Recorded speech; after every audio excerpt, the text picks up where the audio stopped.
Hi, this is Charles Linden. I've been asked to talk to you about palpitations, racing heart and slow heart rate in anxiety disorders. Now then, where do I start? Adrenaline. Adrenaline is released in the flight or fight response, or the anxiety response, which is the body's self-preservation mechanism, if you like. It's the alarm that goes off when we feel or perceive threat in our environment. Now obviously in anxiety disorders there's no true threat there. So anything that you perceive is based on the perception of threat, so a false fear. Now, obviously in that response, adrenaline is released, and adrenaline causes the heart to beat faster.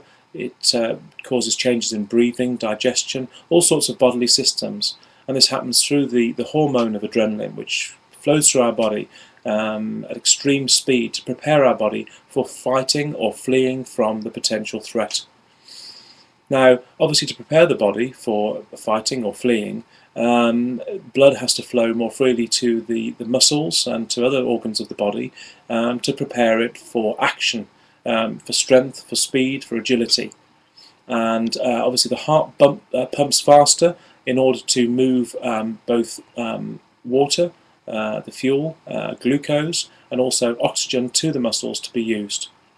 So the heart beats faster because of the adrenaline response. Now this can cause palpitations, and it's nothing to be frightened of. If you get a sudden burst of adrenaline, you might get a few bumps or palpitations. Sometimes they can feel like a sudden bump, and then your heart carries on as normal, or it can feel like a series of bumps, either in sequence or in rhythm or out of rhythm. We've had people complain that they hear two very loud bumps or feel two loud bumps, and then suddenly there's a big gap, and then another two loud bumps, and then maybe one more. Sometimes people say their heart just races and bumps away in their chest and feels like it's going to explode out of their chest.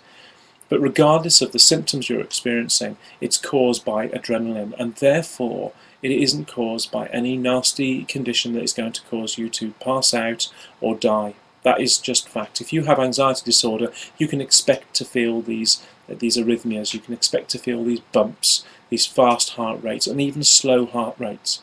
A lot of people experience what are called limited symptom attacks, and in those sort of panic attacks and high anxiety, you can experience really strange sensations, like a slowed heart rate. Now, this happened to me. It was quite worrying at first. Once I realised what it was and I understood it, the fear of what it was went away. So what you must realise that all of these things are absolutely appropriate in the anxiety response, in the flight or fight response, and appropriate to the release of adrenaline into your bloodstream, because your body must be prepared to fight potential dangers in the anxiety response.